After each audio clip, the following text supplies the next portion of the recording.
Peace, peace, peace, family. Let's see. Trying to get everything right. I think we good.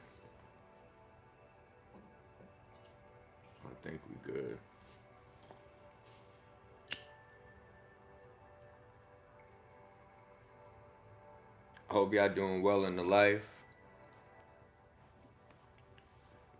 Hope the life treating you well. It's a deep thing.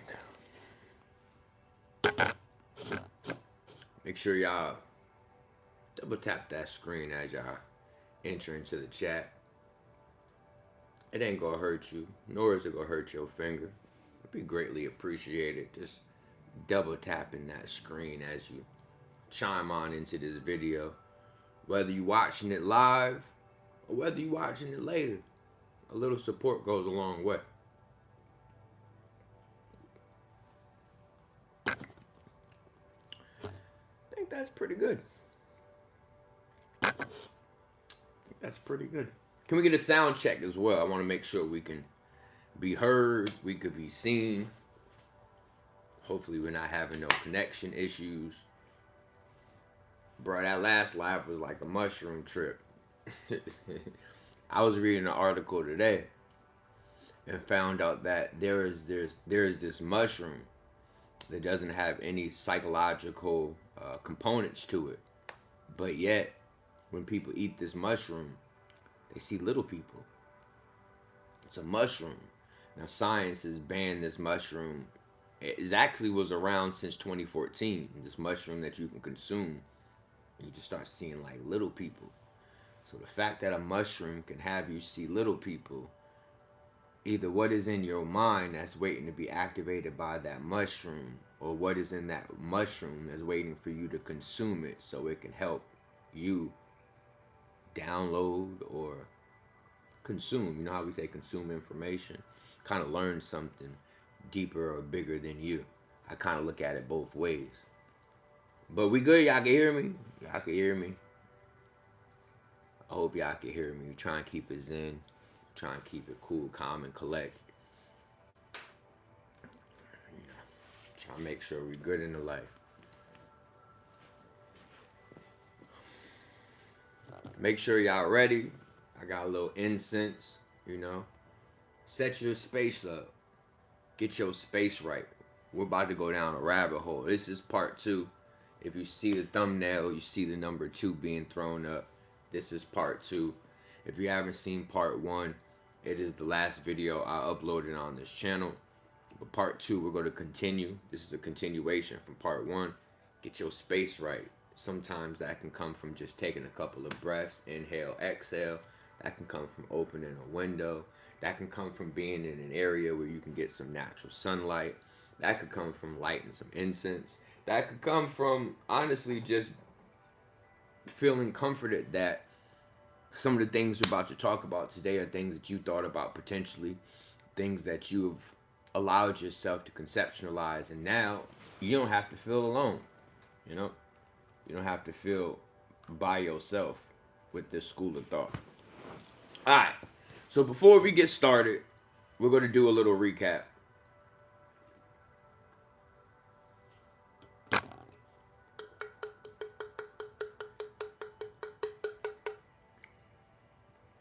Delicious.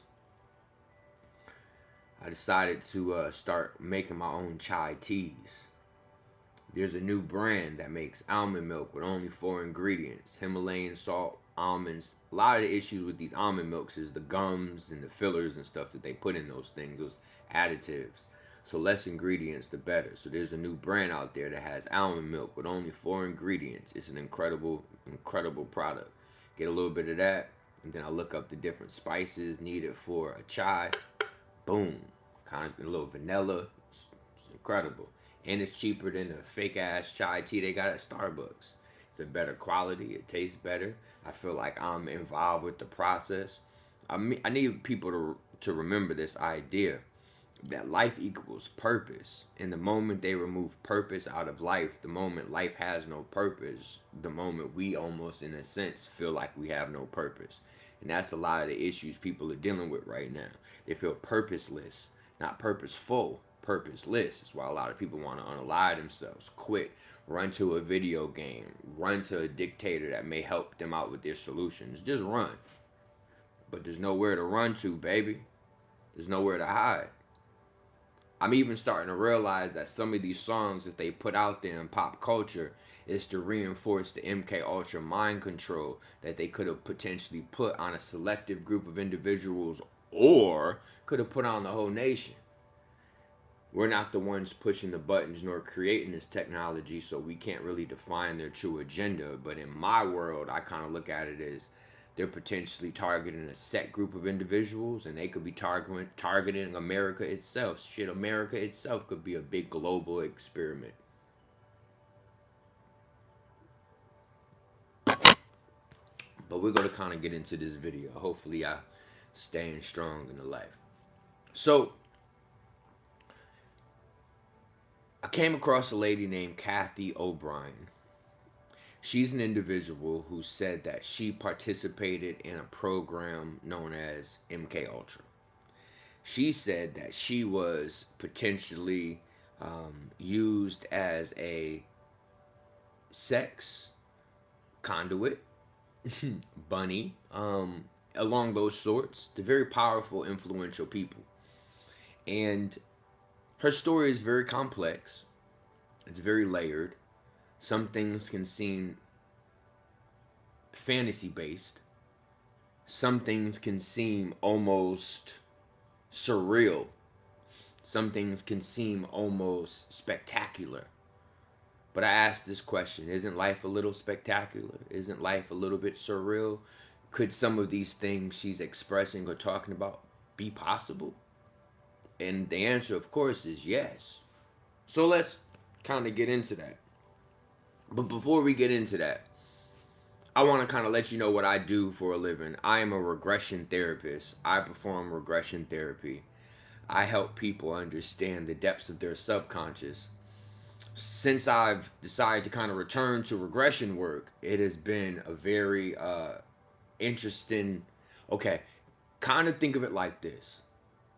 Spiritually, there is separation between you and the spiritual you. The spiritual you is not in sync with this version of you. If this version of you was in sync with the spiritual version of you, you wouldn't seek something known as religion, or seek something known as faith, or seek something known as a set of beliefs. You would believe. You wouldn't seek belief. You wouldn't seek. You would know. So there's a possibility that through this seeking, there is separation. And a part of this separation can kind of come from separation from your past. This is past life regression. That separation can come from separation of your ancestors. That separation can come from the separation of the younger version of you, simply based on the trauma you experienced when you was young. And it was too much for you to cope, so you had to separate yourself from it. Get it? Separation. You separated yourself spiritually. And therefore, in that spiritual separation, there has been what we would call miscommunication. You're not communicating the right way with your spiritual body or the spiritual self. And if you really want to get into the spiritual self, it can get interesting, because the spiritual self, think about what you're composed of. You're composed of many spirits, many ancestors, many family members. Many people prior to you had to go through certain movements, actions for you to even get here. Some of those actions being sexual, but I mean, there's a lot involved with you getting to this moment, down to the neighbor, down to your great grandfather getting bullied. I mean, all these things mount to how you got here. So there's a range of spiritual interactions or spirits that have kind of led you to the point of view. This is kind of where I started to understand a very interesting idea. We sit here in society and identify self as a solo concept, that we sit here and identify self as a solar singular thing. But what if I was to tell you that self is a combination of many selves? That's why you are also a cell composed of many cells. You are a self composed of many selves. And selves is a form of identity. So you are a form of many identities. But how many of those identities are yours? By simply asking that idea, if it's possible that I could be a range of identities, how many of these identities are mine? How many of these identities were programmed into me? How many of these identities were I born with? How many of these identities I've created? How many of these identities were projected onto me, programmed like MK Ultra? This is where you have to start slowing down and asking those questions. Now, this is a deep channel, and not everyone's willing to do the work. Not everyone is willing to take the steps necessary to identify the complexity of themselves, the Russian doll of themselves, the layers of themselves. And it's okay. Some people are just disruptive, but we talked about disruptive versus distractive. I even had a couple of people sit here and argue with me and try to tell me, well, not distractive, disruptive versus delusional. And they sit here and they try to argue with me about delusional is worse than disruptive. Sorry, disruptive versus delusional. All right, and they wanted to argue with me on which of the two would be worse. Now I'm going to ask you a simple question, and then we're going to continue to this video. But if you had to pick a neighbor or a society that you've had to cope with a negative, and the society's negative is one of the two, one would be delusional. If you had to live in a society that was delusional, would you pick a delusional society or a disruptive society? Keep in mind, how important is your peace? But if you had to choose between disruptive and delusional, what would you pick? Now, society has already picked for you, and I'm going to give you an example in a second, but we're not in no rush with this, family. This is not TikTok. Drop everything in 10 minutes or less. This is a journey. This is a path. And we're going to take this path together and think sometimes. So I'm going to ask you a simple question. If you had to be in a society and one of these traits you had to deal with, would you deal with a delusional society or would you deal with a disruptive society? Please give me your input. I'm so curious of what y'all want to say.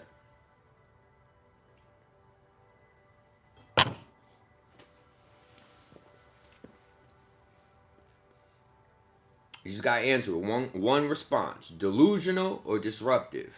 What would you choose to live with? All right, first answer. Disruptive. We got one for disruptive. All right? We got one for delusional. We got another one for disruptive. I ain't getting no answer though. Y'all just responding with y'all thoughts about this, but I wanna answer. All right, we got 3 for disruptive. We got 2 for delusional. We got 3 for delusional. All right, so we 3 up. 3 delusional, 3 disruptive. All right, 4 for delusional. 4 for delusional. 5 for delusional. 4 disruptive. 6 for delusional, 4 for disruptive. 5 for disruptive, 6 for delusional. Wow, we're a split society. It's very interesting. All right, but slow down. We'll take it there. All right? We'll take it there. What does society do to delusional people? What does society do to delusional people? Disruptive because chaos is normal. Okay. I'm going to ask you, what does society do to delusional people? One word I saw was medicate. Therefore, medicate would symbolize hospital. Hospital would symbolize institution. Institution would be the mental institution. Now, that can kind of get interesting because there's not a lot of money to asylums and mental institutions as much as they used to. But delusional people, they put in mental asylums. Okay?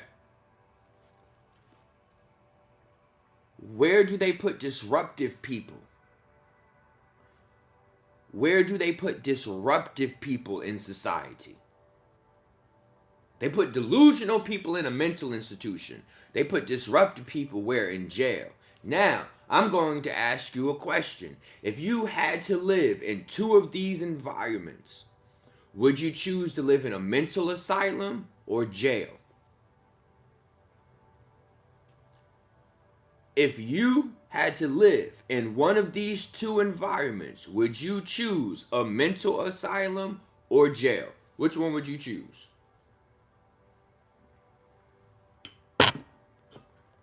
Jail. Jail. Mental asylum. Shit, we living in both. I done been in both before. Jail and the crazy house. I'm choosing mental asylum. Mental asylum for sure. Easier to get out, LOL. Neither. I be on the run. Both are violent. No, neither. I'm going to the cuckoo nest. I'm going to the mental asylum. I'm going to the crazy house. I'm going to the mental house.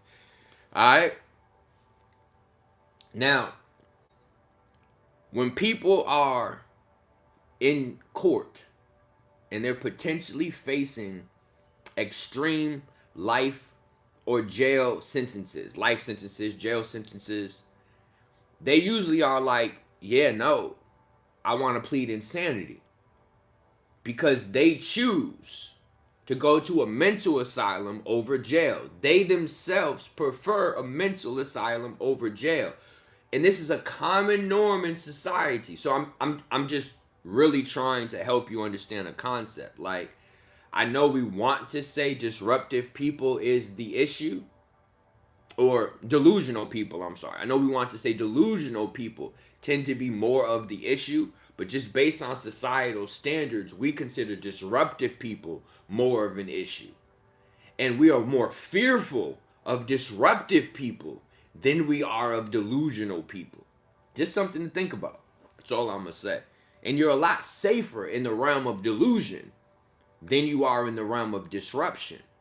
Because if you disrupt someone's peace, you might get your ass whooped. If you become a disruptive person, you better be good at fighting. You better be good at defending yourself. You better be good at, get it? So I don't know what your peace is. You may be a fighter. So you may choose disruption. And I'm saying this for a reason. I'm telling you that we are at a time now where you're going to have to deal with one of those type of individuals. You're either going to be dealing with delusional people or you're going to be dealing with disruptive people. That's your lesson. That's your karma. That's your, I could give you a range of things, but you're going to be, and not just people, spirits. You're going to be dealing with delusional spirits. That's gods, devils, demons, angels, the list goes on. But you're going to be dealing with delusional spirits, and you're going to be dealing with disruptive spirits. And then the same for people. So, I'm going to give you an example real quick, and we're going to get on to part 2. I do regression therapy.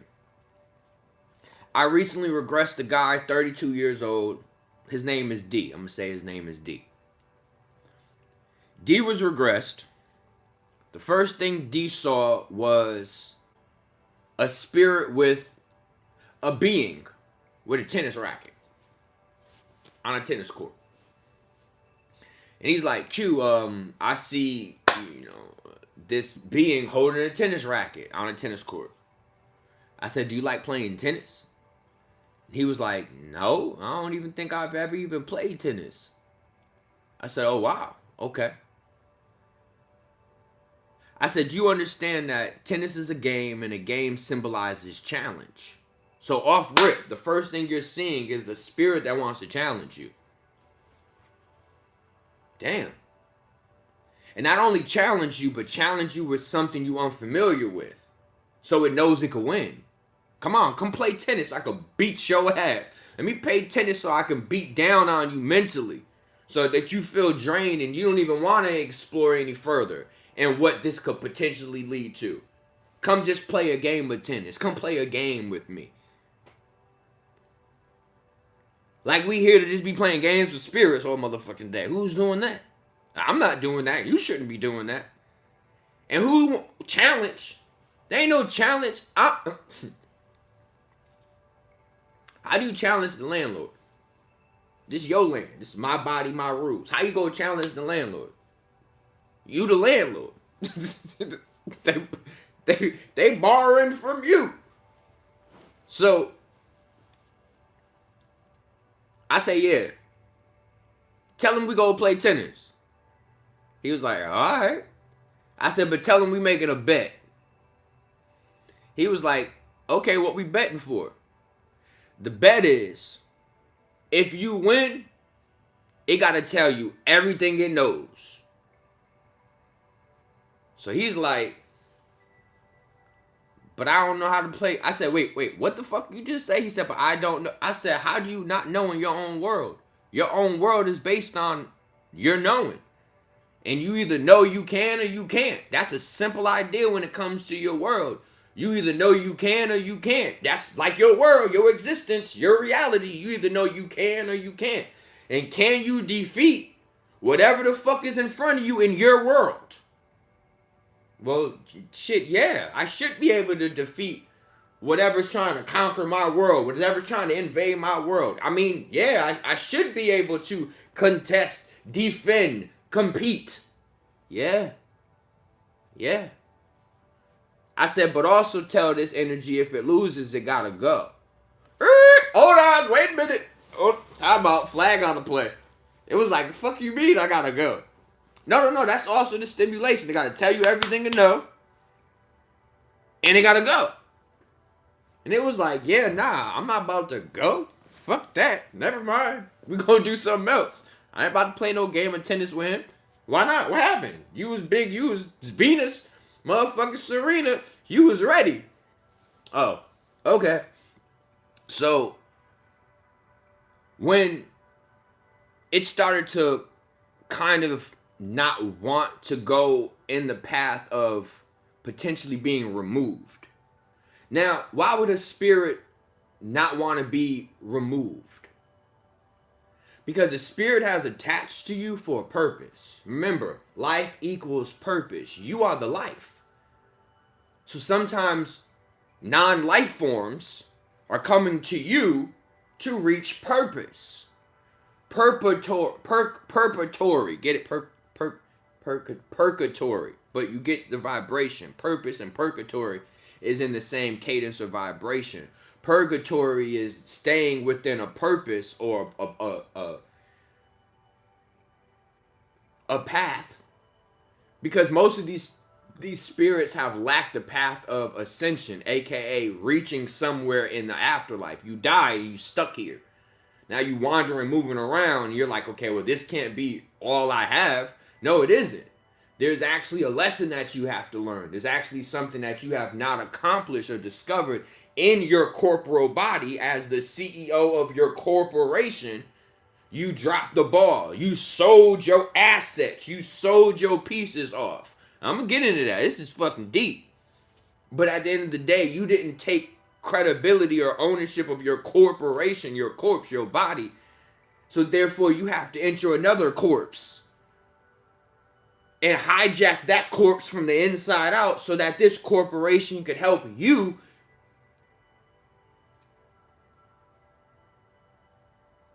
get a promotion.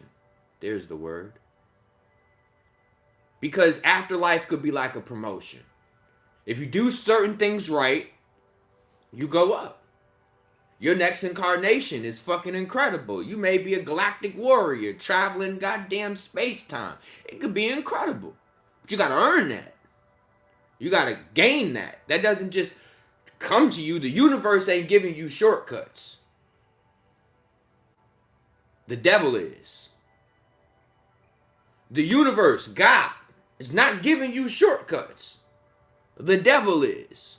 And if you stay to the devil's shortcuts, you will forever be lost in the devil's world.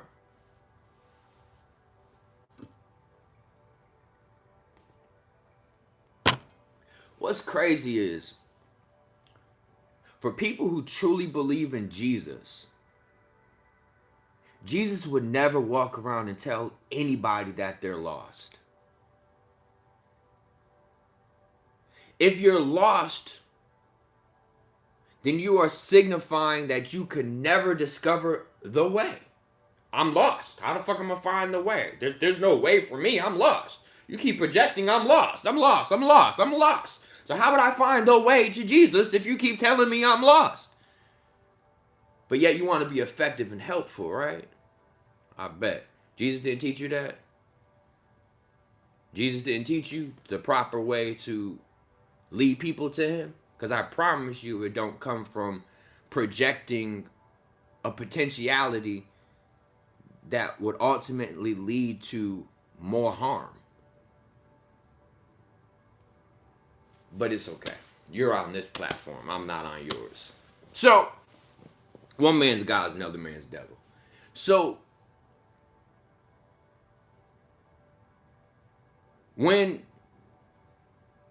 this presence found out that it may be removed, it panicked. And in its panic state, it gave me clarity. It gave me more details about itself. And this is what it said. Now, when I do regression work, an aspect of me knows that all of this could be fantasy. All of this could be a lie. All of this can be an illusion. Shit, I could be a lie. I could be an illusion. So I don't take any of this like to the bank. I don't walk around like this is the law. I'm in a state of exploration. And that's the concept of life. To explore life and explore all the ranges and capabilities of life before I don't have that capability. I don't know what your definition of life is, but that's my path for my decision. And I hope you don't put me on your path if I've already made my path clear. If my path is exploration, I want to learn about Buddhism. I want to learn about Christianity. I want to learn about the Kabbalah. I want to learn about Dr. York. I want to learn about Dr. Blair. I want to learn about Bobby Hemmett. I want to learn about, get it? I should have the capability of saying I'm an explorer and I'm interested in learning. But if you're coming forward and telling me, no, you're not supposed to learn, stop that, follow my path. You don't see the issue with that? But no worries. No worries. We go keep going. No worries. No worries. So when I communicated with this being said that it is a 15-year-old black male that was unalived in a car accident. The car accident happened, and he said that shortly after the car accident, he was cremated. I asked the spirit inside this guy. Now, here I want you to really understand. I have a conversation with y'all, 15, 20 minutes, so I kind of get a good idea of how you sound. Like your mannerisms, your cadence. I kind of get an idea of who I'm talking to. When another spirit's presence comes forward, and when it's strong enough, it changes how you behave. You don't sound the same. You don't look the same. You know, these are Zoom calls, and sometimes I do video. But something changes within you, and you kind of change. And I'm observing this change, and then this change leads to some voice that is saying, hey, I'm dead. And I'm inside this 32-year-old. And I'm dead. And he don't know. He don't know. And not only am I dead, there's other beings here. So there's something inside you you don't know about. And then there's other beings there that ain't what he is. He's like, and I don't really get along with them. So I said, okay. So it's like your dead buddy. God damn, how many imaginary friends is really like the dead? It gets, wheels start turning. I start thinking about all type of possibilities. So he says, My body was cremated. I said, but what happened to your organs? He said that they were taken. I said, taken where? He said an ambulance came and picked them up from the morgue. I said, then what? He said, I followed the ambulance. I said, okay, what happened? He said, it's alleged, that they entered the basement of the hospital. In the basement of the hospital is an area within itself that not a lot of people have access to. Now I'm just listening. You know, you think maybe it's some Masonic order, some sketchy individuals. Shit, DoorDash maybe come and pick up a heart, you know? You get liver delivery. But nah, this is just what he said. He said it was an ambulance. He said the ambulance brought his organs back to the hospital, allegedly. In the basement, there was a setup. He said also, in the basement, there were different sigils. Well, I had to give him the term sigils, but he said symbols that I didn't really understand. He said one, he says, I think I saw in like a Marilyn Manson video. That's what he said. He said, I think I saw one symbol that was a Marilyn Manson video. It's the circle with the star in it, all right? Pentagram. So he said there was a pentagram on the floor. There were some statues. There were some people in masks. He says, and what they did was, there was a person that was sitting at a table, like he was Jesus, all right? And they were all sitting at the table, ready to feast on himself. I kid you not. They called it a feastable. Bro, Mr. Beast calls his fucking chocolate feastables, bro. It's diabolical. Oh my goodness, it's diabolical. So he says they call this a feastable. And he says they all wear masks. So I don't know who it was. He says all I know was I felt like I was then torn into pieces. I said, give me more details. He says, imagine you being a piece of paper and the paper is then ripped into pieces and everybody in a room gets a piece of you.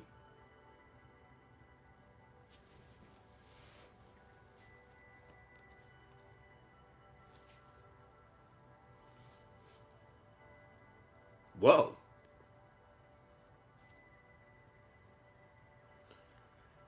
I said, so they consumed you? He says, yeah, why you think they got all these terms right now? Talk about eater, eater, eater. I'm the biggest eater. I'm the eater, eater, eater. No diddy. See, 15 years old and died like 11 years ago. So still kind of like a teenager. So if I'm inside of someone and I'm watching society through someone, I'm going to gravitate to certain things. Like teenage verbiages, young people terms. So he said he stayed in sync with the terms that they use. He says, but that's what they talking about. He says, and I discovered from the inside out, most of these songs and most of these terms are like programming terms. They're subconscious triggers. He says, and they like do something to us. Like I feel it every time someone's like eater, eater, eater. He says like it wakes up something in me that makes me angry, that makes me aggressive, that makes me mad. Damn. Okay. Whew. Let's just keep going, bro. He says, and I'm telling you this because how the fuck you even get here, bro? How the fuck you even get here, bro? On some like, hold on. Who the fuck is you? I know who this nigga, I know who D is, but who the fuck is you? This voice talking out the sky type shit, telling him what to do. I said, is that what it appears like? He says, it's exactly what it appears like. I could see him. He could see me. And then you be talking like you God and shit. Motherfucker, who is you? I said, well, I ain't God. That's for sure. Definitely ain't God. I'm a guide. I'm not a God. I'm a guide. But then you gotta kind of think, could God and God be associated to each other? Hey, I'm a guy. All right. So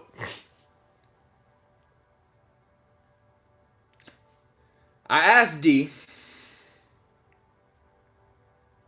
to ask P, because his name was P,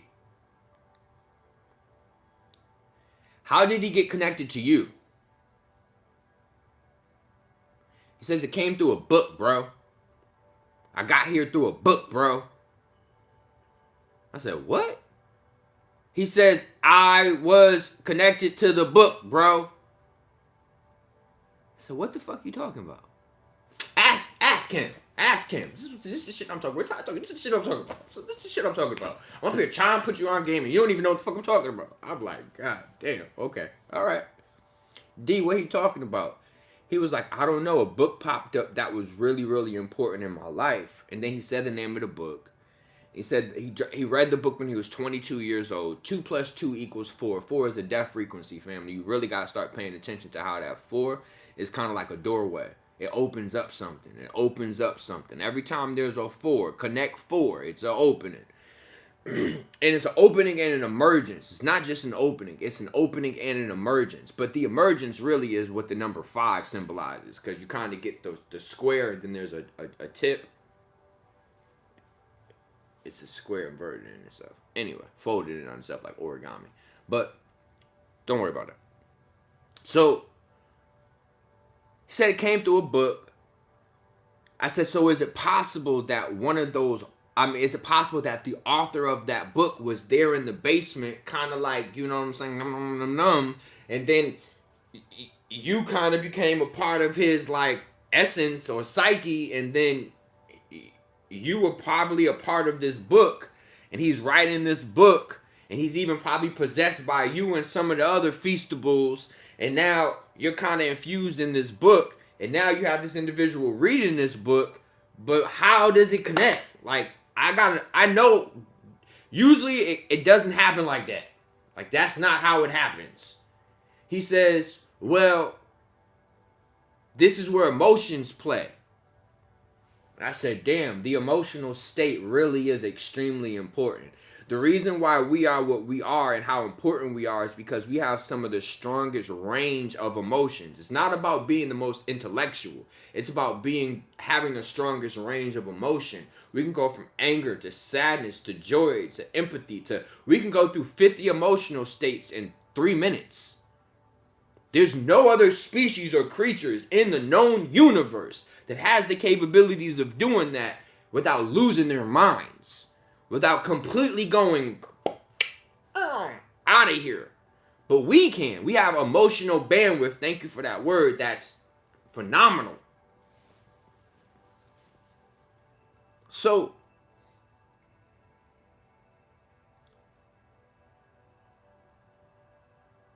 D is reading the book, and P tells me that he had an older brother. His older brother was 23 years old, and his older brother was driving the car. His older brother was driving the car. Something happened. They all kind of got hurt. The 15-year-old was the one that was unalived. The 23-year-old brother is still alive. He can't get to his brother. He hasn't been able to access his brother. He wishes he can access his brother, but he can't access his brother. So what ends up happening is D reminded him of his brother. He said D even looks like his brother. So when someone was reading this book, he says, all I saw was almost like a face. He says, all I saw was like a face. And now I'm giving you the perspective from like P's perspective, from the ghost perspective. He said all he saw was like a face emerge. And he says, and a feeling of lightness came over him. And he says it was almost like he was lifted and almost like zoomed into the eyes of that face. He says now he started hearing thoughts that weren't his. And then it kind of goes, deeper into that. I got to get to this reading though, so I don't want to go into all them details, but bro had a ghost inside him. The ghost was willing to give us game on other spiritual attachments that attached to D, and we was able to kind of get to a level of resolve that was crazy. And sometimes these attachments or these energies that's associated or connected to us can actually offer more guidance and assistance if we just acknowledge them. Sometimes acknowledgement is ultimately the equalizer. We're sitting here dealing with the complications we're dealing with in life, and a lot of it happens from lack of acknowledgement. The more you start to acknowledge yourself or yourselves, the more you start to see what has attached or connected to yourself or selves. Thank you so much for the $5 gifted. Thank you. First give and receive of the live. Thank you for staying balanced in the life. All right. Thank you so much. $ CueReaves if you're feeling generous. That's Cashapp, that's Venmo, that's Chime, all of the above. All right. I only ask for $1. Try to stay balanced in the life. Try to stay balanced in the life. What's your favorite fragrance if you use them? Prata. I like the Prata and the Psyche arrows. All right. So the last time we stopped at DID as a survival intelligence, we was explaining that DID is dissociative identity disorder, and how we were approaching DID not from a movie lens, but a survival lens. When DID is not really framed as a disorder, because disorder is like something broken or something wrong. What if DID isn't something broken or something wrong? What if DID is what we are? We are a disassociated identity because we are distanced or separated from the other identities of ourselves. Whether we call those past life identities, whether that's the identity of you when you go to the club, or the identity of you when you get horny, or the identity of you when you drink, or the identity of you when you do drugs, or the identity of you when you become a parent. These are all the different things that kind of changes your behaviors or mannerisms. All right? So we were talking about Kathy O'Brien and Kathy O'Brien's experience in the MK Ultra program. She was explaining that she believes DID isn't a glitch, that it's a firewall. She believes that it is a protective precaution that your brain creates or produces. She believes it's the last line of defense when reality becomes unbearable. All right? So imagine this. Imagine a little kid. Every time something... Thank you so much for the give and receive, family. Thank you for staying balanced in the life. Thank you. Here to get more arrows. Gotta make sure Naya has something good to smell. Thank you. Thank you for being balanced in the life. Yes, Pink, we at part 2. And we could time stamp it at 44 minutes. That's when we started in this live, at 44 minutes. And I always appreciate y'all timestamps. Y'all timestamps allow me to kind of create some shorts to go back and listen to the videos, knowing important markers. So anytime y'all leave them timestamps, it's extremely helpful. It's extremely helpful. So continue with the timestamps, family. All right. So every time, all right, imagine a little kid. Every time something impossible happens, something too big for the mind to process, the psyche says, okay, we can't handle that here. We're going to store that in a different room. New room, new self tied to that room. New room, new self tied to that room, new set of emotions locked inside of that room. So this is how you can start to compartmentalize your emotions. This is when you start to break your universal gift, the most important gift you have right now, empathy or emotional bandwidth.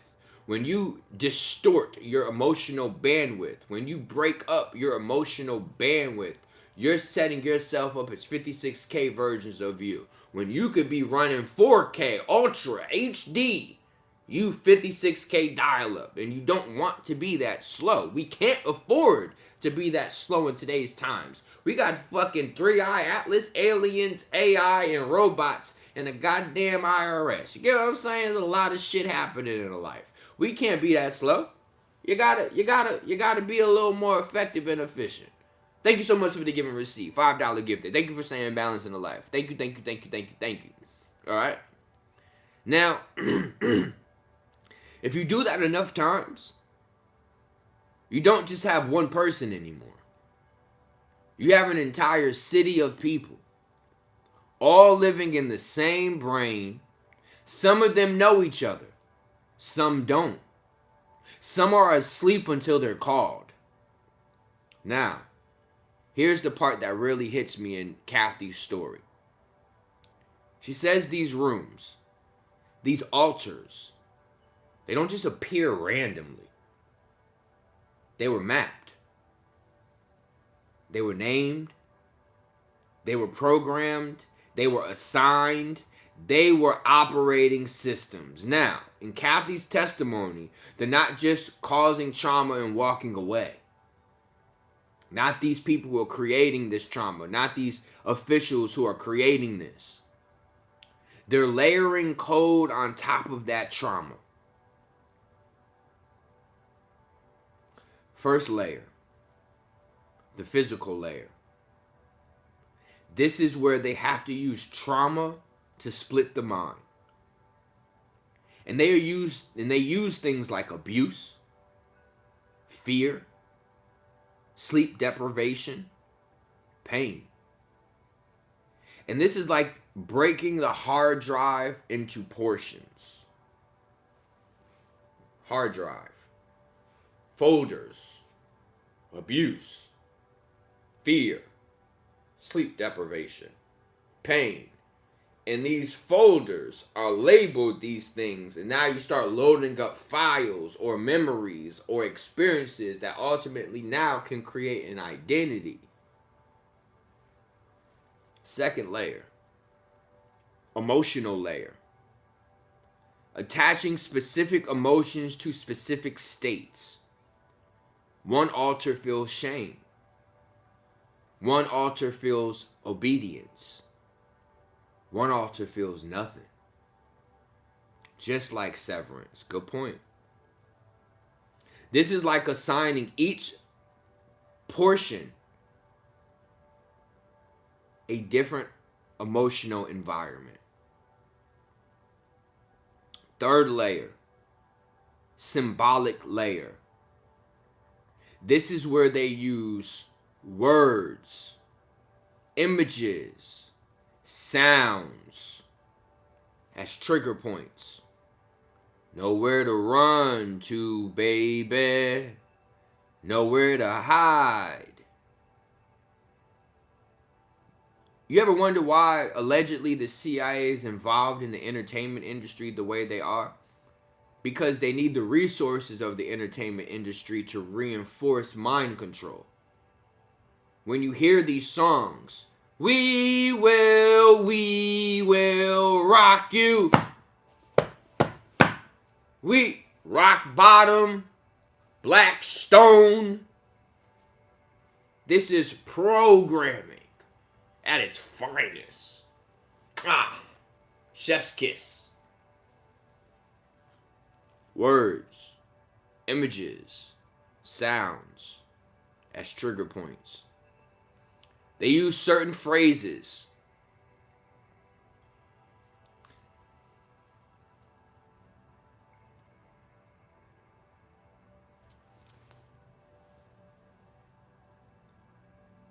KYXXX. Is it easier on your mind to just say it was a well-written song? Is it you don't have the intellectual range to think about what the 56% of our national budget goes towards, which is defense? 56%. We use 56% of all the money we gain in America under the banner of defense. Let me ask you this question, KYXXX. And I will give you $50. Don't Google it. You probably wouldn't even know how to Google what I'm asking. In 1947, ships fell out the sky in Roswell, New Mexico. Also in 1947, something something extremely important to the government was passed. Do you know what was passed in 1947?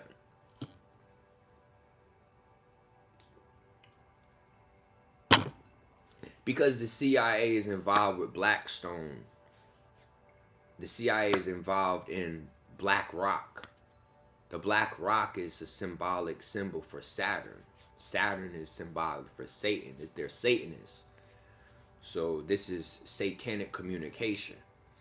But don't ask a question with a question. I'm just going to ask a simple thing. What else was passed in 1947? What was created in 1947? I know the answer. Everyone knows Roswell happened in 1947. Fuck Roswell. What happened that affected us? Anybody know? M. Night Shyamalan gotta be CIA. Dog, the way they, boy, they're definitely in an occult. And the occult is the CIA to a degree.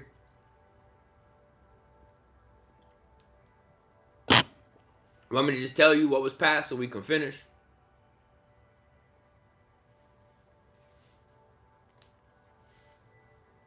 I'll tell you. In 1947, I'll show you.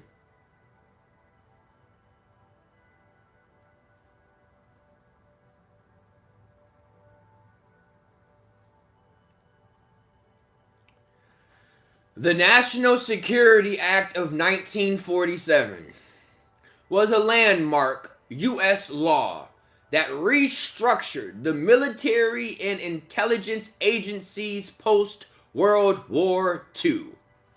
It created the Department of Defense. It created the National Security Council. It created the CIA, Central Intelligence Agency. Okay? Okay. But you think little green men fell out the sky and crashed to the ground. Just like you think 9/11 is 9/11, but we don't pay attention to what happens from these events. Fuck them events. Pay attention to what them events cause. The causality. Department of War. Fam, I'm reading what's on the, I'm reading Google. I'm not giving my opinion. I'm reading what Google said. I'm reading what Google said. Department of War. I'm with you, Trumper, MAGA. But I'm just reading what's here. You still ain't acknowledged the fact that in 1947, all the power that came from us just dissolved under the banner of National Security Act. You understand things like Agent Orange, things like the Tuskegee experiment. Those can't be brought up in court like that because they fall under the National Security Act. The things that the CIA allegedly has done to people, from grapes to drugs to all this stuff, none of it gets talked about because it falls under national security. And if it falls under national security, a judge can't touch that. They play to win. They play to win. I tell you that much. It's okay though. Knowledge is power. The more you know,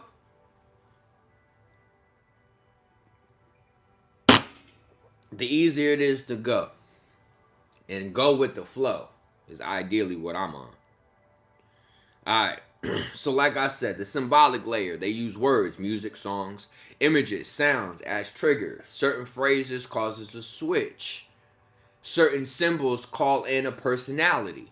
Certain songs or frequencies activate a certain state of mind. Nowhere to run to, nowhere to hide. If something is telling you that, what do you think the state of mind goes to? Fear, discomfort, uncomfortability, concern. Nowhere to run to, nowhere to hide. If it's saying that, what do you think is creating or activating in your mind? Certain songs and frequencies activate a certain state of mind. This is like clicking an app icon on your phone. One icon, one tap, boom. Get it? That's what they to access you like a phone, like a computer. They tap on your apps, they tap on your icon, and then it opens right away. It's not a lot you gotta do. They just gotta convince you to download them. They just have to convince you to download their software into your hardware. And if they can get you to download their software into your hardware, you now have malware. And this malware is being malneficent in your existence. And it's fucking up relationships. It's fucking up the bag. This is fucking up a lot of stuff. Confidence, bestiality, anxiety. I mean, the range is extensive. This is why I say get a regression so you can start getting a deeper understanding of this.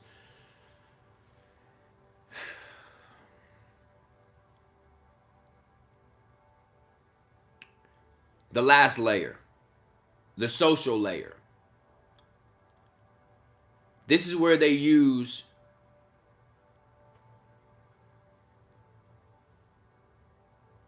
real world applications. So the social layer basically involves one altar would be used for politics.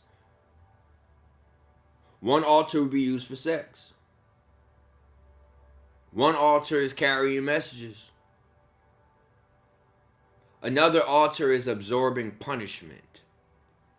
Just like Split. This is like assigning each program its function in a larger system. So when Kathy says she was a presidential model, a presidential model, term she would use a lot. She's really saying they turned me into a multi-user device. Somebody in control of the triggers can pull up whatever version of you they need. They need you to be obedient, done. They need you to be seductive, easy. They need you to hold on to information and relay information, piece of cake. They need you to act childlike or child adolescent or open up that childlike part of you that is not restricted. I want you to understand how important the childlike version of you is. This is why they use a lot of children in some of these time travel I don't want to get into all that. But Project Pegasus, Project Stargate, the Montauk Chair or the Montauk Project, there are things that are officially in record. But they understand that a child's imagination is not tainted. So I'll just give you a quick example of why they would use a child for like time travel. Say they send a child back, or send a child to the future, 200 years. And a child is moving around, taking notes, observing their environment. And they say, okay, well, no, let me use this. They send an adult to the future. The adult is in the future and they're writing notes. And the adult says, oh my God, I see a holster on someone's hip. Well, because we have pre-programmed bias, the mind creates the next aspect of it. The mind is now going to see a gun on its hip. And it's not see, it's remember. It's not see, it's remember. The brain will remember a gun on the hip. Holster, it equals gun. Nowhere else in our world do people walk around with holsters and wands.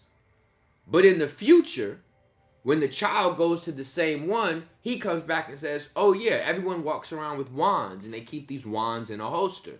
The child can see that. The child can remember that. The child is not biased based on adult projections or programming. So, to get you into that same state is valuable. To get the adult in a childlike mind is to get the adult to be creative. And if we can get celebrities, Chris Browns and Lil Waynes and all these other concepts to get into a creative state, woo! Imagination open, possibilities stretching, get it? So this is why these things are created. Y'all with me?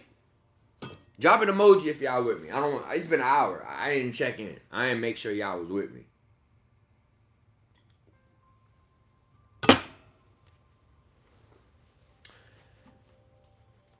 Take a breath for a second. Drop an emoji if y'all with me. Thank you, Sunflower. Thank you, Grateful One. Thank you, Tara 2 Crown. Thank you, Pink 2183. Thank you, ABAM_world. Thank you, Legacy Building Lady. Thank you, Black Obsidian 999. Thank you, beautiful MVNN. Thank you, IJ009. Thank you, Artist Future. Much appreciation. Thank you, Black House 3Q3K. Thank you, Francis Zah.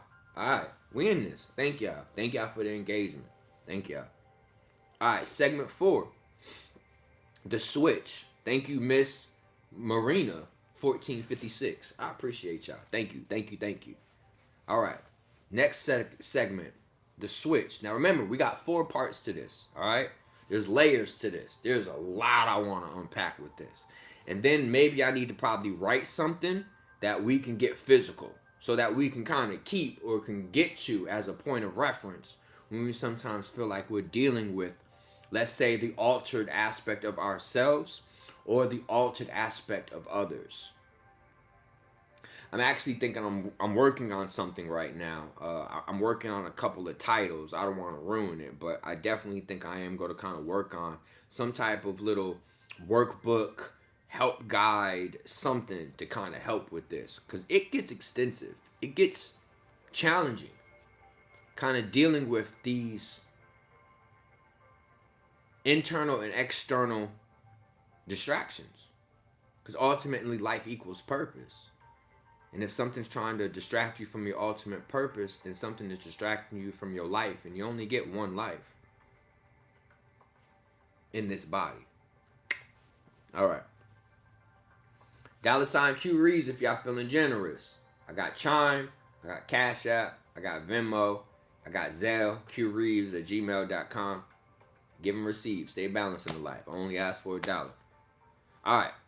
Also, keep in mind, I offer 15-minute consultations. I connect with people every day. I'm honored to connect to people every day. Reach out to me. You want to talk about some things, you want to get some clarity, 15, 20 minutes, reach out. I actually offer this every week. Say you talked to me last week for 15, 20 minutes. You want to talk to me again this week? If I have time, damn it, we're going to talk. I'm going to try to extend myself as much as possible. I don't know if y'all are keeping up with the math, but if you were to talk to me 15, 20 minutes once a week, 4 times in a month, that's like getting a free one-on-one. And I'm literally offering free one-on-ones to people. Who else is doing that? Who else really cares that much? But I really care about interacting and connecting with people. I'm not up here as much because I actually talk to people every single day, 4 to 5 hours a day. I am literally dedicating 4 to 5 hours every single day talking to people.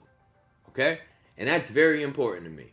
That's more than creating preloaded context and preloaded videos that can hide the imperfections and hide the uncertainties. I am vulnerable, and I'm offering the vulnerability to myself every day because it's a vulnerable time. It's a fucking hard time.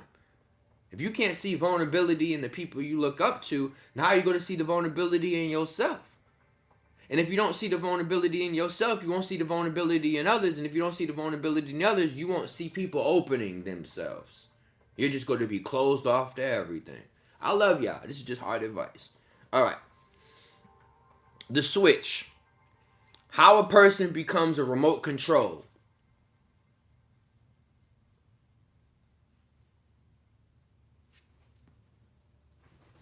Diabolical.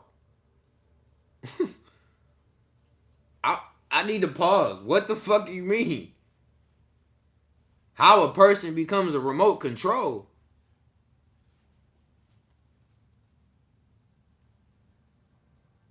That's heavy, isn't it?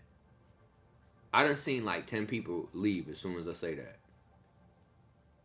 But the 100 of y'all that stayed, y'all strong. That's hard. That is hard to embrace. that it's possible that there are institutions in agencies, religious institutions, educational institutions, science institutions. There are in agencies, government agencies, you get it. But there are agencies and institutions that are in the business of making a person a remote control. Whoa. So Kathy describes handlers using simple things. A touch on the shoulder. So I don't like people touching me. See, many people believe that physical interaction is associated to community. But you can't get physical until you get mental. Let me just really get there. So I'm not going to allow you to touch my body if you ain't touching my mind. If you didn't expand my mind, if we didn't have a mindful conversation, why the fuck would I ever let you touch me? But people are like the opposite. People end up now getting touched and then talking and then getting deeper into whatever it is they're trying to get into. Wild. Fucking touch me. When Kevin Gates had that interview where Shorty like touched him and he was like,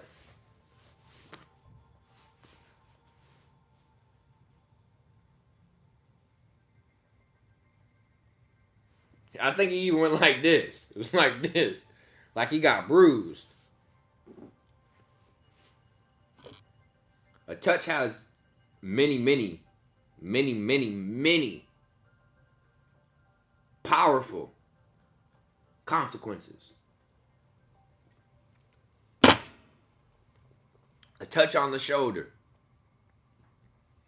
A word whispered in a certain way. A symbol in a room. A piece of jewelry. A piece of jewelry can trigger an altar. A phrase. A code. A number sequence. 6, 7. And that would instantly activate a new state. Now I know to us it sounds like sci-fi. But to her is her reality. But if you never had a trigger, really think about it. You've always had another version of you. You just probably never slowed down to pay attention to it. Now, think about a smell that instantly yanks you back into childhood. A song that pulls you into a breakup you thought you healed from. A word that takes you from calm to rage with no gap in between. You know how when a white person calls a black person, the N-word, it's like an instant trigger. Like an instant rage. Y'all say I look like the whole group. Someone said I look like B2K. And then someone said, yeah, he looked like the whole group. Diabolical, y'all. Diabolical. It's fucked up as I like B2K. That's what's fucked up. That boy good. That boy's good. Just when I'm dancing, that boy's good. Oh, you was asking. Okay. So, let's keep going. Mama asked a realistic question though. Have you ever had a smell that kind of brought you back a memory? Probably, right? If your grandmother like cooked cherry pies and you like walk past a bakery, it may like bring back the memory of you sitting in the kitchen with your grandmother while she baking cherry pies.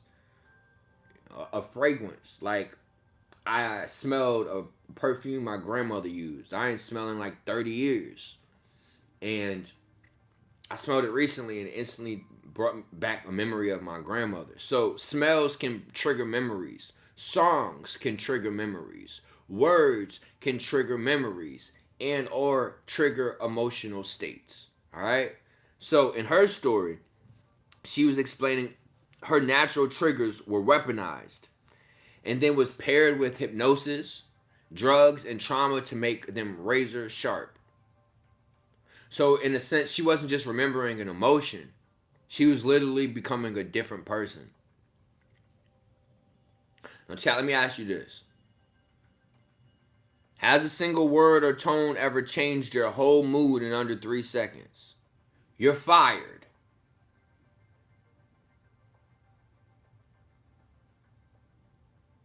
Taxes. Mortgage. Rent. Bills. Cheater. Bitch.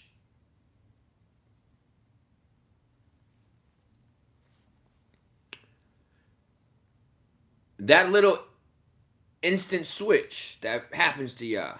Road rage. Imagine someone engineering that on purpose from childhood to adulthood. And if that's the case, why are we so important? If they're potentially if they're potentially creating or are the archetype to certain emotional states we behave as adults, that's crazy. That means that there are institutions and agencies that was potentially interested in how we behave as adults. What if they spent billions of dollars to create certain identities? And certain identities are important if I want to bring about AI, right? I don't want you to fight me. If I need to bring the Antichrist forward, I don't want you to fight me. If I need to bring in a devilish world, I need to create the identity that can handle a devilish world. If I need you to accept fiat currency, if I need you to accept National Security Act, if I need you to accept the Terroristic Act, if I need you to accept these things, it's easier if I know you're going to instantly accept it if I created an identity that will be willing to instantly accept it. Let me read this super chat. Respect to all that you are, and for the longevity and dedication to your inner work, and for being a living example for me, us. Man, thank you so much for the $5 gifted, family. Thank you for being balanced in life. Thank you, thank you, thank you. Draying98. Draying98. Respect. Much love. Thank you, thank you, thank you. Alright. Next part. Why build a human like this? Like, why would they do this? Why would they be interested in weaponizing the human as a remote controlled being? Well, in her framework, this wasn't just for fun. It was for utility. She's used as a tool. She says altars were used like tools. One altar would endure things the core self couldn't handle. One altar would go into diplomatic rooms, be charming, be sexual, and then disappear behind an amnesia wall. One altar can transport messages, literally, living, breathing encryptions, where only the handler with the right trigger could unlock the data. And remember this is important. If the front personality didn't remember what happened, there's no conscious guilt. If the front or core personality doesn't remember what happened, there's no guilt. She could have ran through 50 people at once and not have one guilty bone in her body about it because she don't remember it. When she then goes to, let's say, a best friend who's programmed to be there and is like, girl, my whole cootie cat sore. Felt like I've been riding a horse all day. Oh, girl, because you just kind of fell off and hit your head. You don't remember. But yeah, you was riding a horse less than 24 hours ago. Yeah, you was riding a horse all right. You was riding a horse all right. Get it? They just make up some shit. I wonder what they told Rodney when he was talking about his shit sore. Oh, you had diarrhea. Oh my God, that's terrible. We are in the most fucked up. Oh. Mm. Mm. Mm. Mm.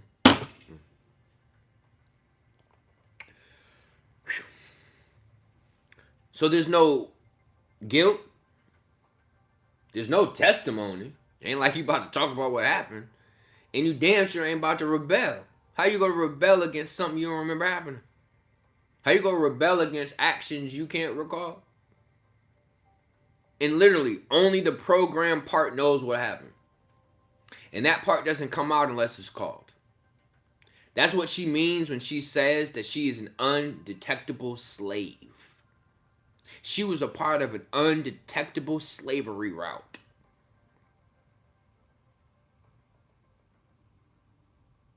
And what's crazy is, to the outside world, she looked like a normal person who just sometimes zones out every so often. When in reality, there was so much happening. There was so much happening. Alright. Y'all still with me? We got 2 more segments. Y'all still with me? Y'all still with me? Stay strong. We got this. We got this. 15 more minutes. We out of here. We try to keep these at an hour to 90 minutes. I got y'all. Make sure y'all hit that like button. Stay balanced in life. Alright. Zoning out. From MK Ultra to everyday programming. Now, whether you accept her story literally or you see it as a metaphor for something deeper, here's where I want to bring it back to you. Most people will never go through MK Ultra. But almost everyone is going through some form of programming. Not as extreme, not as intentional, but still very real. Childhood beliefs that split you into the good kid or the bad kid, that's created your current identity. Religion, used as fear rather than love, that has fed into your programming. A parent's voice that still lives in your head as an inner critic. How many of y'all can still hear some of the militant or aggressive parents or grandparents still in your head? Don't leave that shirt there. Better hang up that coat. Programming. How about this?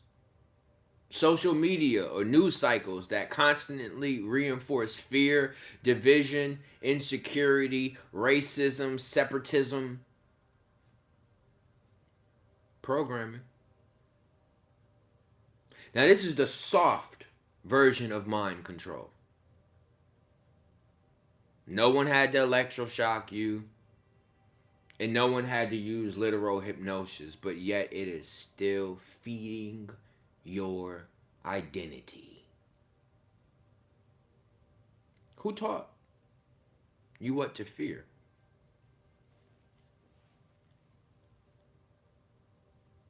Who taught you what you're worth?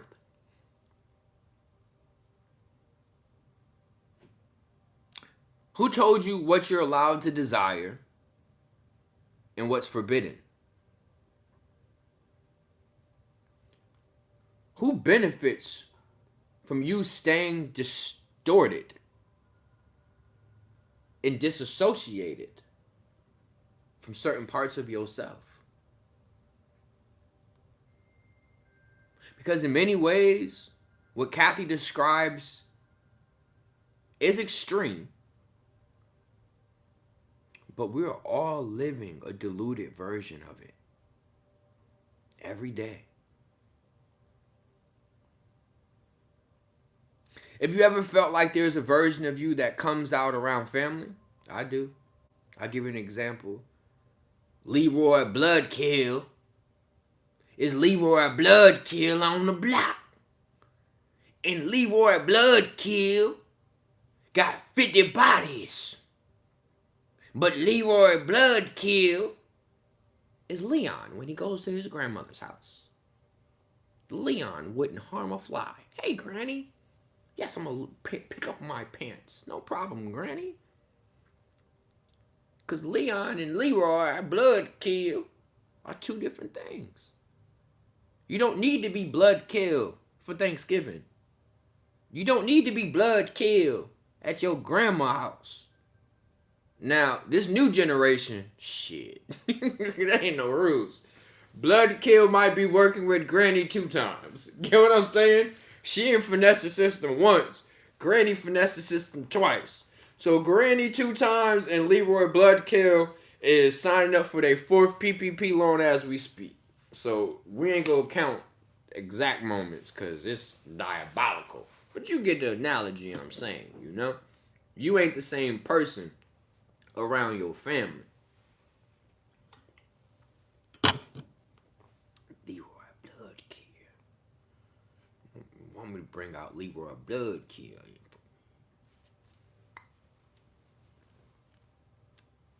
That must be one of my altars. I didn't even know about Leroy Bloodkill. I didn't know.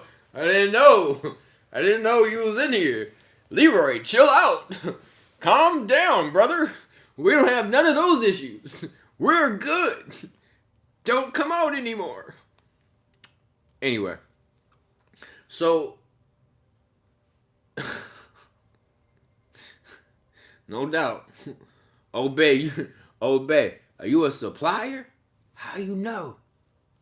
You the plug? You a narco. Or a narc. You know. When a person starts telling you what you doing with your life, they either the plug or they the feds. Be careful. Because the plug is imbalanced as well. And so is the feds. They both not in the best state. Think about what it takes to... I'm going to grow up and be a plug. I'm going to grow up and trap. I'm a trapper. What type of life did you have to live to put you on the path? I'm a trapper. And it's the same thing for I'm a federal agent. Like, what the fuck kind of life you had to live to become a fed? Who wants to be a fed? You big ass baby that can't eat for yourself. So this is what you need. You need people to feed you. Feed you, little baby. Here you go, fed. Here, spoon fed, huh? Mm, mm, mm, mm. Mm. Mm, mm, mm. Mm, mm, mm, mm. It's a good comeback, though. It's a good comeback. I can tell you do what I said you do. And that's it, period. Y'all fucking corny. You're not even good trolls. Anyway, so we could agree that you're not the same person around your family. We could agree that you're not the same person when you're at work. And we definitely can agree that you've been different people in different relationships.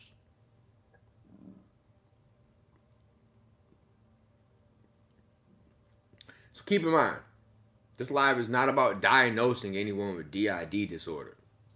Or DID, dissociative identity disorder. But we are acknowledging that we're all in a way fragmented. We all kind of have masks or aspects of ourselves that we may need to get more familiar with. Last segment. Oh, last 2 segments. My bad. Here we go. Segment 7. Now here's the part of her story that resonates with the work I do and the regressions that I've seen. She says the things that broke the programming wasn't revenge, it wasn't violence, and it wasn't running. She said this is how she gained back her memories. This is what she did. She went to someone that can help her discover her truth. Family, the truth is not outside you. Your truth is in you. Your truth. Possession is 9/10 of the law. You possess your truth.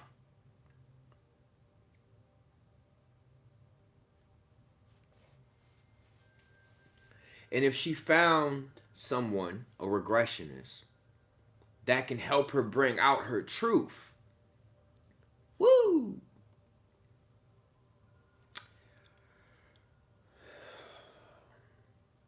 She realized that it was unhealthy for her telling her truth to other people. So she decided to face the truth that was inside her mind on her own. That way she wasn't responsible for what she's learned and how other people feel about it. That way she doesn't have to care about others while she's still trying to care about herself. That's why I say get in the regression world. It's a deep thing. She talks about remembering events that were walled off. And I've dealt with many people's walls in their mind, literal walls that we literally have to create like bulldozers and like construction teams to knock off vaults. Bruh, Ocean 11, I had someone who had a memory that was so locked up in their mind, we had to pull an Ocean 11 just to get the vault open. Now, I'm not going to tell you what was in there, but it had to do with a set of twins. Very, very interesting situation. The shit I've been exposed to, bro, I swear for God, if I just sit there and process it for a minute, how I get into this job, this line of work, like how I get into this. Like if I just sit back and think about it, like, bro, what the fuck you be doing? If you're a member, you can hear what I do. I have a membership on this channel that has my regressions up there. If you want to listen to the regressions, if you want to hear the regressions, if you want to know about the world of regressions, there are several regressions on my member page. Check it out. Check it out. Sign up for 1 month. Listen to all the videos and unsubscribe. Like, it ain't like you got to pay for it every month. That ain't the goal. I mean, if you want to support me that way, I appreciate y'all. But sign up, watch the content, and then take it off. All right, so she talks about the walls of her mind. She talks about meeting the alternate versions of her through regression therapy. So, like, I've had that. So you ever, all right, like Jonathan Majors at the end of the Ant-Man movie, they showed all the different versions of Jonathan Majors. There was the Egyptian, there was the astronaut, there was the preacher, there was all these different versions. Well, there are all these different versions of you in a multiverse that you can actually entangle or quantumly entangle with or connect with. And through regression therapy, you go out of your conscious state and into the sub and unconscious state. This is when you can start tapping into something larger than yourself. So that is one way you can actually integrate or meet the other versions of yourself. And if you work with the other versions of yourself long enough, you can actually infuse that version of you with this version of you. So for example, say there's a doctor version of you, you could actually start working with that doctor version of you, and you fuck around and say someone got hurt right in front of you, well, you instantly kind of know what to do. And you be thinking to yourself like, what the hell? How I know how to do this? And it's a combination of subconscious memories. They've watched ER how many times, how many seasons? You've watched, you know, the hospital shows and all the stuff that's been on TV. And then you add all that information locked in your subconscious and then the unconscious, which is the other versions of you. And you can fuse those things, you become a super being. Many people be like, Q, how you do what you do? I technically am a super being based on infusion. But you could be a super being too. You know, through this, there's anti-aging. Through this is healing. Through this, there's a range, knowledge, information, a beautiful understanding of being alone. Not saying alone is my path, because I don't have to be alone. I am fortunate enough to have community, but once you start to learn the depths of yourself, you start realizing the beauty of yourself. And when you learn the beauty of yourself, you learn the beauty of yourselves. You're not ever alone. But yeah.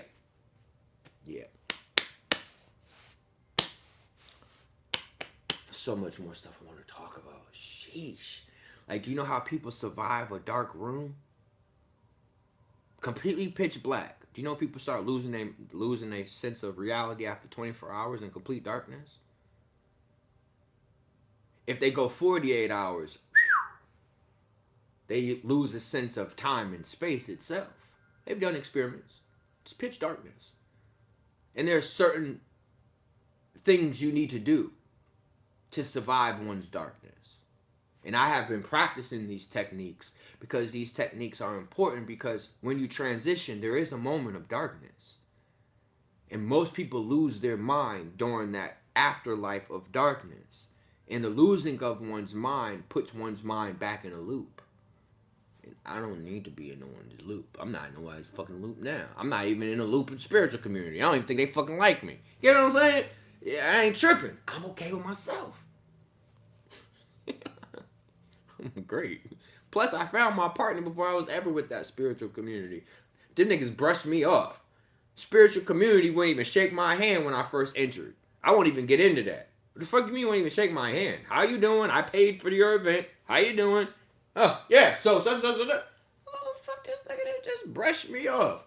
Go brush me off. Watch this. I bet I'll be on your platform in less than a year. Don't worry about it. Let's keep going. So, she was talking about meeting her alters. She was talking about integrating with them. She was talking about letting them tell their side of the story. Do you know how important communication is? Once again, communication. Communication is extremely important. And if you start to learn about the other alters of yourself and starting to hear their story, you actually get more understanding about yourself. I'm from New Haven, Connecticut. Shouts out to New Haven, Connecticut. Haven is a safe space. I'm here to create the new Haven.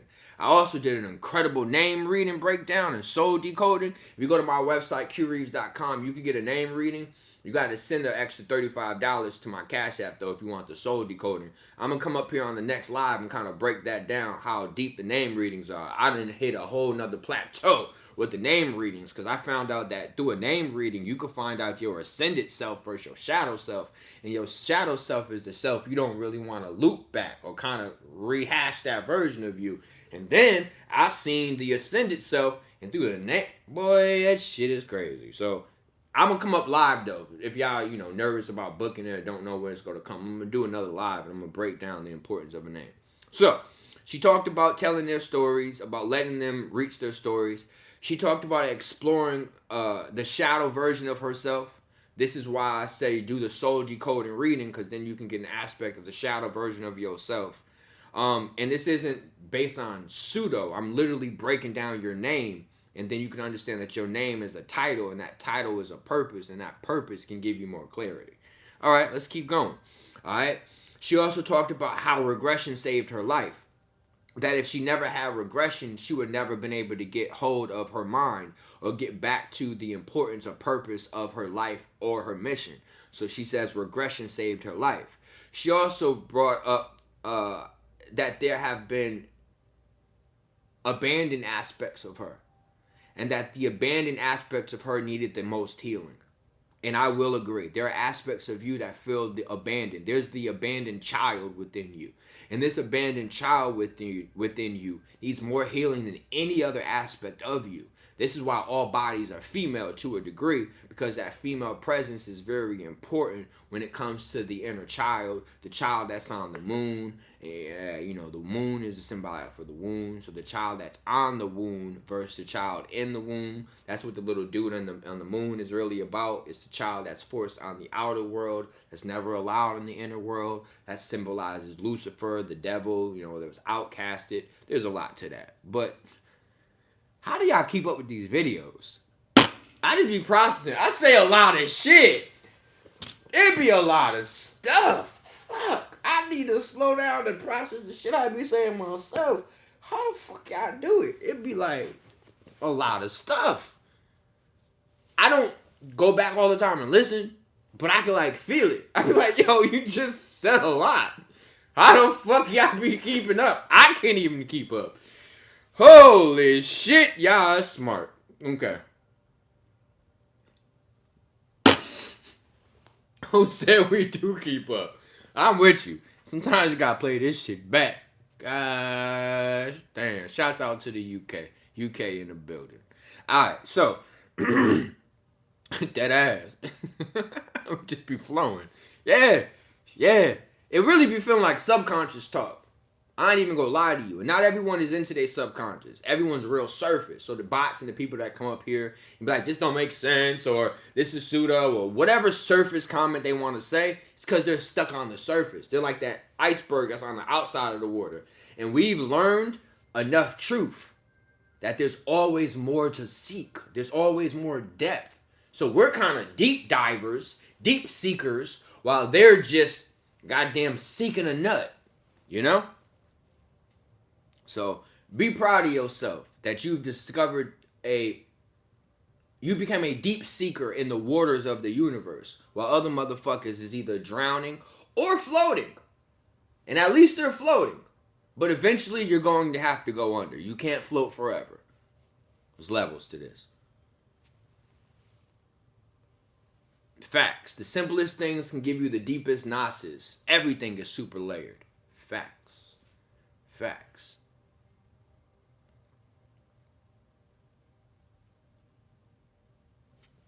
Facts. Alright.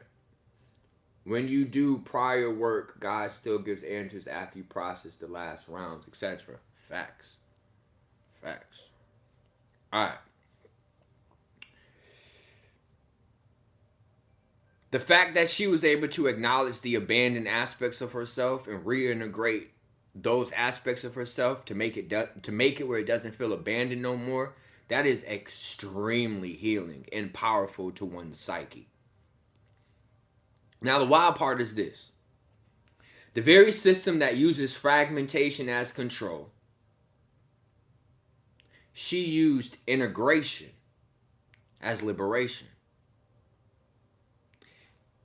She integrated all the pieces of herself. You know the story. Osiris was broken up into pieces. And these pieces were put back together again. Those pieces are known as legion. And you got to religion. You got to put back your genes. The true religion is your genes. You have to understand the concept of putting yourself back together again. That's the Big Bang. There's a lot of steps associated to this concept of broken up into pieces and now gathering back the pieces or the peace. Separation, aka also calm of you. Through pieces, you will discover peace. This is why the word is peace. Because they're always telling you if there's a word that sounds the same and has two different meanings, it's helping you understand they're connected. Through the pieces of you, you will discover peace.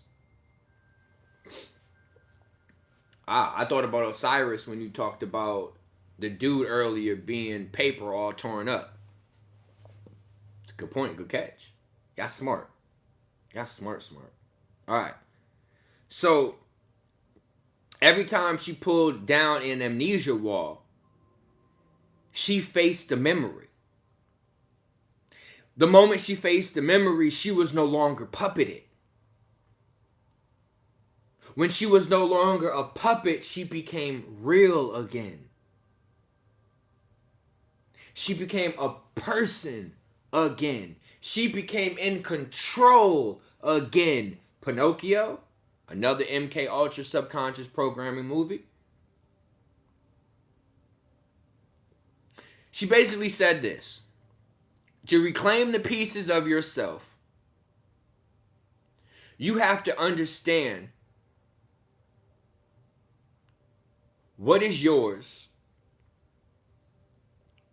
versus what was placed within you. And then you will discover that you own more than just you. Last part.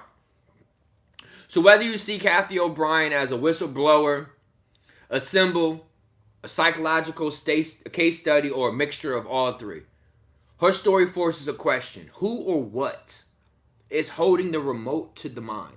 The moon. That's a whole nother video. But I'm going to just simplify and let you know. And that we're going to get there. There's 2 more parts. But who is holding the remote control to the mind? The moon. What is programming the mind is Saturn. This is a Saturn moon matrix. And in this Saturn moon matrix, the matrix is you. And another word for matrix is womb. And you are a product of the womb. You were birthed through the womb. You are a womb man. That's why I say all bodies are female. Really, womb male. Because all bodies come of the womb. Don't you name yourself after what you come from? I'm African. Africa? I'm a womb man. I'm a man that came from the womb. But we surface. Oh, that's some gay shit, bro. That's some gay shit, bro. Fuck you mean we women, bro? I got a dick, bro. My balls hang, bro. Surface alert. Surface alert. Surface alert. I'm gonna have to get a fucking surface button. Surface.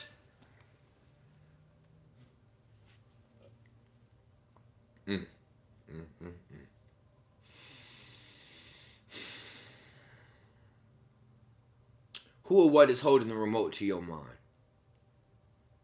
Is it trauma? Is it a belief you inherited? Is it a voice from your past that still runs your present? Is it an algorithm? Is it fear? Is it secrets? Ooh. How many secrets is remote controlling the mind? Oh.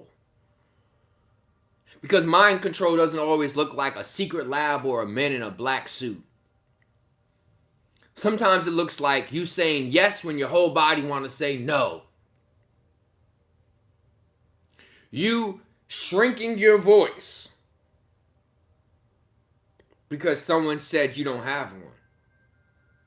Or you're not allowed to speak because you'll be punished. Mind control can be that numbness when you should feel alive. If you felt that, get a regression. If you felt that, you've already experienced the edges of what we're talking about tonight. The good news. If the mind can be programmed by trauma, it can be reprogrammed by awareness. I'll say it again. If the mind can be programmed by trauma, it could be reprogrammed by awareness. By truth, your truth. By going back into those mental rooms and saying, I see you. By saying, I remember you. By saying you and me are not separate. That you belong to me and me to you. So as we sit with Kathy's story, whether it was literal, symbolic, or somewhere in between, let it be a reminder. Your mind is not just a battlefield. It's also a temple. The more of it you reclaim, the less space there is for anybody. And whether that body is a government body, a person, an entity, when you reclaim self, no other's prescription can define you.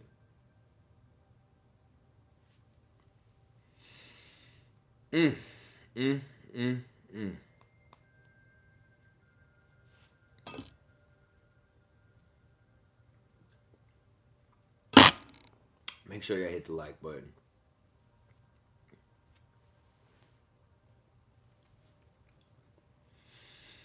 I'm going to give y'all a couple little statements and I'm going to get out of here. In 1943,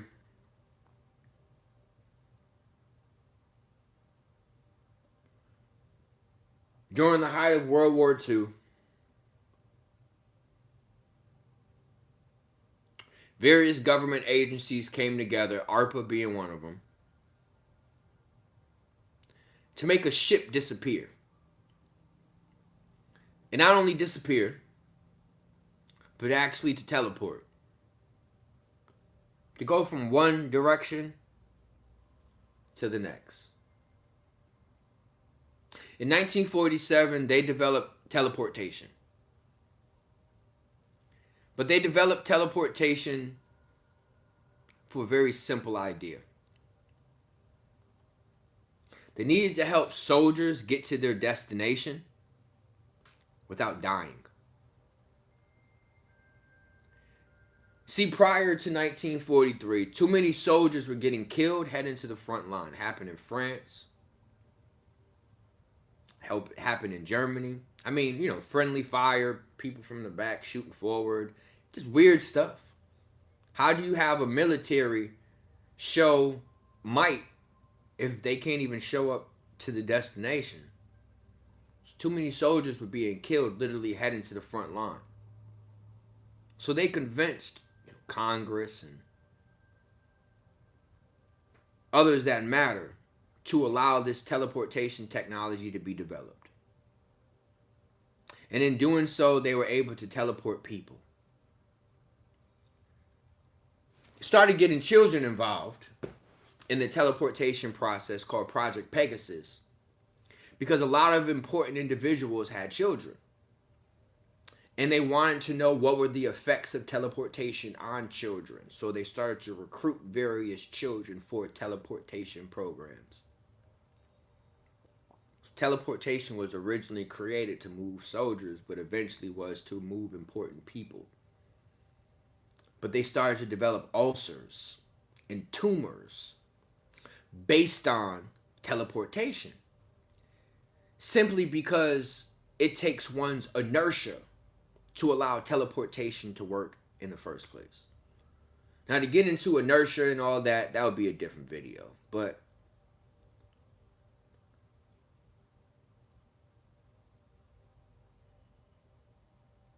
from teleportation, they eventually discovered what we would call time travel. Now, many would say if the government had the option to time travel, why not change certain events? Well, I want you to ask this question. Why create timelines? Or why create time travel to alter the timeline when you can create time travel to gain all of the knowledge of that timeline? I'm going to say it again. Why create time travel to alter a timeline? Now you don't know anything about it. When you can create time travel so that you can gain all the knowledge of that timeline. That could be pretty helpful if you're an information gathering species. And this is all about gathering information. This is all about gathering the information of you, because information is light and light is life. And if we can gather up all your information or light, we can relive, rebirth through the light. Now, if I had time travel, I wouldn't alter a timeline. I would just gain the knowledge of it. Now, another idea I want you to think about for a second. Of course, you would put hidden technology on television so that when a person tries to expose this technology, you could say, oh, you just got that from Star Trek. You just got that from Stargate. You just got that from Battlestar Galactica. It's genius. Put it in the movies. So that when a person says that they've seen this or experienced this, oh yeah, what the fuck you talking about? Talk about Star Trek, right?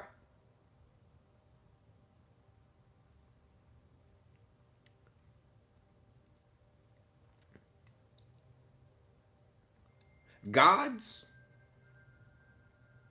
create demigods. Demigods are hybrids. Hybrids are the most powerful creations in the universe because they are tapped into two energy sources, not just one. But they are twice as hard of workers because they have to work on discovering both timelines. So demigods or hybrids were created for a very specific reason. Gods have to follow the rules. Very, very strict rules. Even mentions this in the Bible. The angels had to follow certain rules. With the humans, they break a rule and just ask for forgiveness. Everything's okay. Now, God created demigods, aka hybrids, for one simple idea. To break the rules they must follow. They have to follow the rules. We don't.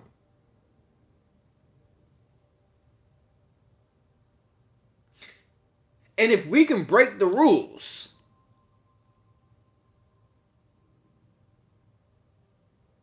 then shouldn't they be scared of us as much as we are to them? Gods must follow rules. We're created so that we can break the rules. And if we can break the rules, shouldn't they be scared of us?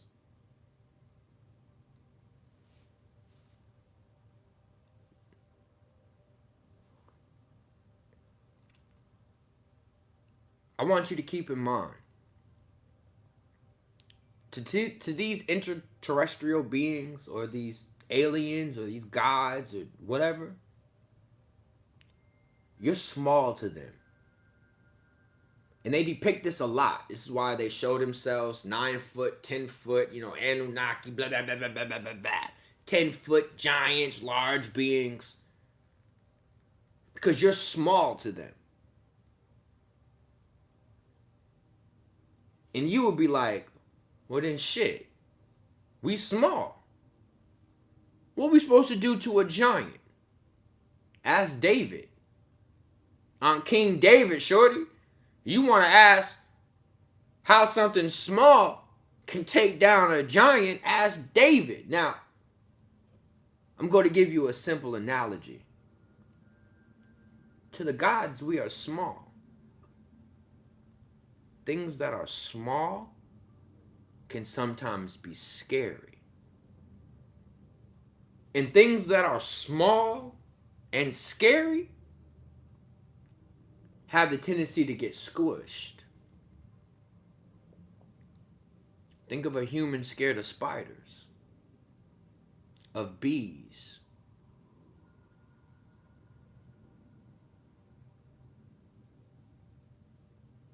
We are large macro beings that's jumping on furniture from the side of a roach, a mouse.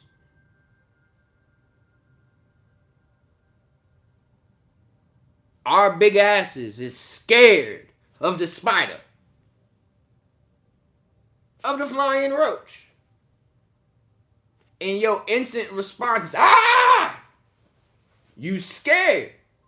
Bro, this is as above, so below. If we're scared of them,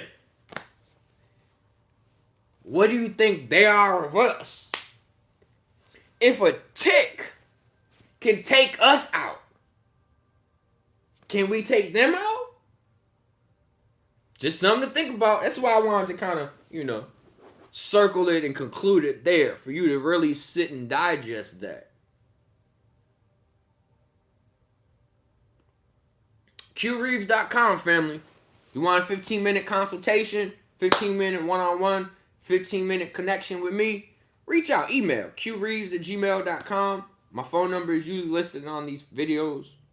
There should be no reason you can't get in contact with me. If there's something you want to explore some additional context, some additional information, reach out.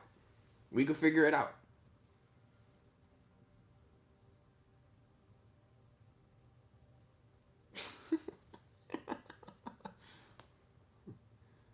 Boy, I really be talking to these spirits y'all think y'all are. And I guarantee what you know and what they know, it ain't the same.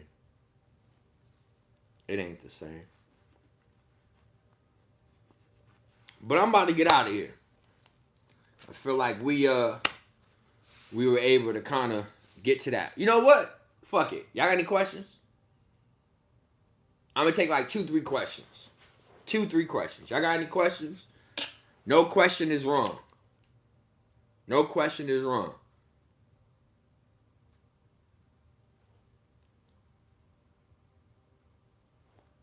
Happy 12/12 day. Word. Of course I would have did this video on 12/12 day. Word.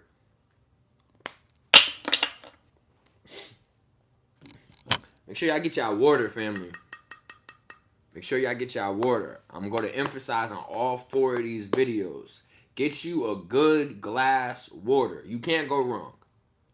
Because they're all going to be... Think about this. If it took enough time to think about what the water is in, it probably has some type of healing modalities. Now, you also have to understand that glass is a fractalization of light. So it can take in different light particles in different ways, and then they make it a blue glass. A whole nother level to it. Get your water up. That's all I'm going to say. Get your water up. Let's see if there's any questions. All right. I heard that some of these deities have disdain for humans. Is this true? This is extremely true. What I have discovered is that we are technically considered the second generation of the universe. The first generation of the universe failed the universe. So the universe don't talk to that generation no more. It don't give them advice. It don't give them miracles. It has silenced them. And they are angry that their creator does not speak to them. And that their creator connects to us. That their creator acknowledges us and ignores them. So in that, the fact that we are acknowledged by their creator, they're extremely jealous and angry. Therefore, we are often challenged because they feel we are not deserving of the attention of the universe or of the creator. Now, that's just one level of it. There's many levels of it. But yes, they are very upset. Now, that's first generation beings. There are also multiple generations of humans itself. For example, Lilith would be considered the first generation of humans. Now, the first generation of humans were kind of pushed out of the garden. So then you have the second generation of humans, which would be Adam. And then, it can go to another branch of humans, which would be associated to Cain. But we'll leave it there. We'll leave it there. All right? All right. Ain't catch you live in a while and you still cooking as usual. Much love, fam. Thank you. I mean, I try to stay consistent. I know life tries to keep y'all distracted from information like this. But I try to stay as consistent as possible. Q, do you still have the Toyota Supra? No, I do not. It was an extremely dark car. And I did not like driving in such dark spaces or places. I've had several cars since then. So no, I do not have the Supra. Do you think reading King James' Book of Demonology will open portals in one's psyche? I want you to understand that you are naturally a portal. So anything that you gravitate to, that you are open to, is opening portals. If you're open to the information in that book, sure, you're opening portals. But you could be open to Humpty Dumpty. You could be open to Snow White. You could be, get what I'm saying? When you open your mind to learning or expanding, you're opening portals because you are now gaining information from another source. It's a portal, a doorway, an opening. So it don't matter what you read, but anything does that. Is it such a thing as therapy for them? Sounds like they got abandonment issues. No, that's exactly what it is. So regression therapy often is a mediation. Not only a mediation, but almost like a therapeutic experience. Because a lot of them don't realize that they're the little engine that could, and they're just chug along and don't even slow down to acknowledge the path that they've been on. Sometimes you gotta slow a spirit down. Sometimes you gotta slow a spirit down. You gotta slow a god down. You gotta slow a human down. Shit, you gotta slow a rabbit down. Sometimes you gotta teach the importance of slowing versus speeding.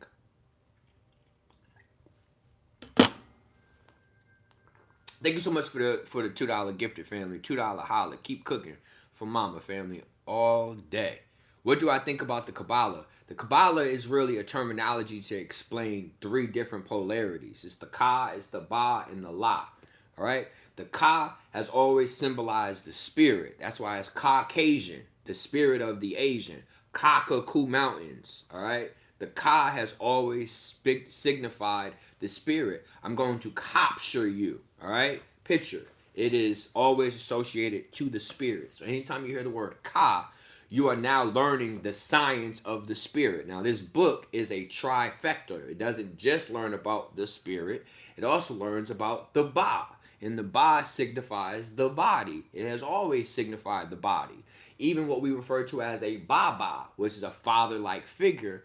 This is a father-like figure that you look to help lead or mature the body. So Ka is spirit, Ba is body, La is a frequency.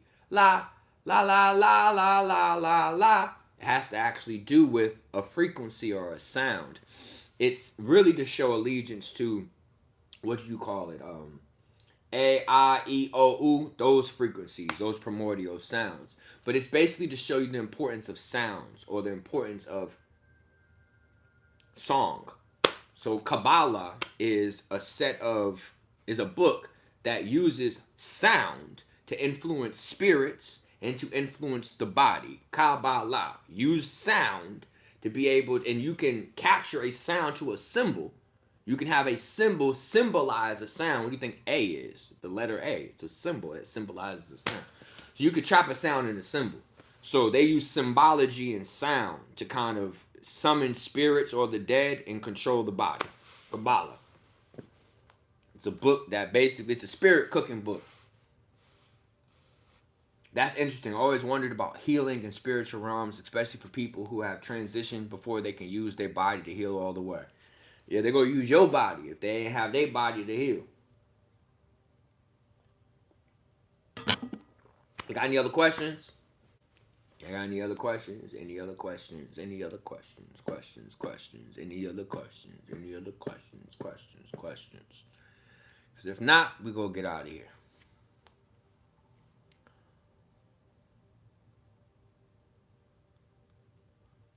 All right.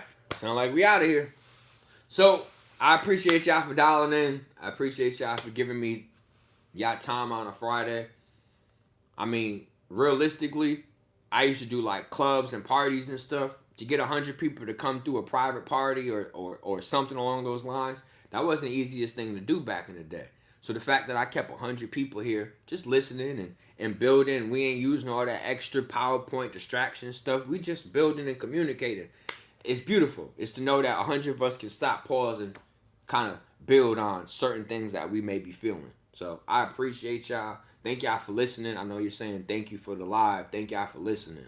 Yep. Thank y'all for listening. How did you learn this? Observation. I'm a very observant individual, and I've been fortunate enough to practice something called regression therapy. And in regression therapy, I've actually engaged in a lot of mind-altering experiences. And through that, it has literally altered my mind to perceive and see things in a different light. Thank you. Another great class, man. Thank you. Love this shirt. Thank you. It's 11:12 in Australia. Thank you for the teaching, Q. Man, thank y'all for listening. How important is your dreams? They're not as important as you think. A lot of dreams are programmable fruitions that come from a spiritual source. Sometimes your dreams is another form of MK Ultra programming. But we're going to get into dreams, and we're going to get into what's controlling ultimately the mind, the remote control, which is associated to the moon. So we're getting into all that. But understand, what are the two things that's kind of controlling the mind the most? It is Mooney, and it's the monopolies of the world. So we're going to get into that. I appreciate y'all. I love y'all. Man, Empress, thank you so much for the give and receive. Thank you for staying balanced in the life, family. Thank you, thank you, thank you.